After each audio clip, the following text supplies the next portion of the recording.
Coach Babo here, and in our third video to our series, Building the Swing, we're going to talk about the Romainian Deadlift, or RDL. The RDL, seemingly similar to the conventional deadlift, is going to mimic the movement of the hip hinge.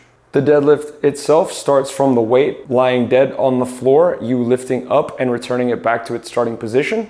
The deadlift, you will actually lift up off the floor, starting at the top position, lowering the weight down to the floor, and then back up to its starting position. To set up for the RDL, I'm going to start with my feet between hip and shoulder width apart, feet facing forward.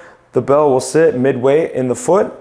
I'm going to sit my hips to the back of the room and bend my knees slightly until I can reach the bell. Once to this position, I'm going to engage the lats. With my hips about halfway between my knees and my shoulders, I'm going to deadlift the kettlebell to my starting position. To begin my RDL, I'm going to sit my hips to the back of the room, keeping the kettlebell as close to the body as possible, reaching down until I feel that stretch in my hamstrings. From here, I'm going to squeeze the glutes to bring my hips back to the front of the room, standing up nice and tall. Here's what the RDL will look like at regular speed.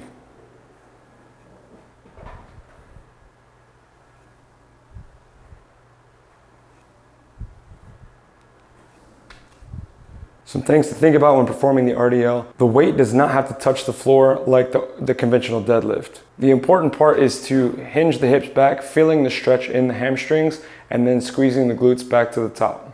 If you're feeling a lack of engagement in the hamstrings when performing the RDL, really think about sitting the hips to the back of the room, and then again squeezing the glutes all the way to the top, standing up nice and tall. Be careful not to overextend, as that weight in your hands might cause a shearing force on the spine, causing injury. If you happen to have a wider range of motion and you're noticing a lack of engagement or your weight is bottoming out on the floor, I recommend taking 2 plates and standing 1 foot on either side, performing a deficit RDL. I hope this video was helpful. Please don't forget to like, follow, subscribe, and turn on those notifications for future videos. Thank you, and as always, have fun.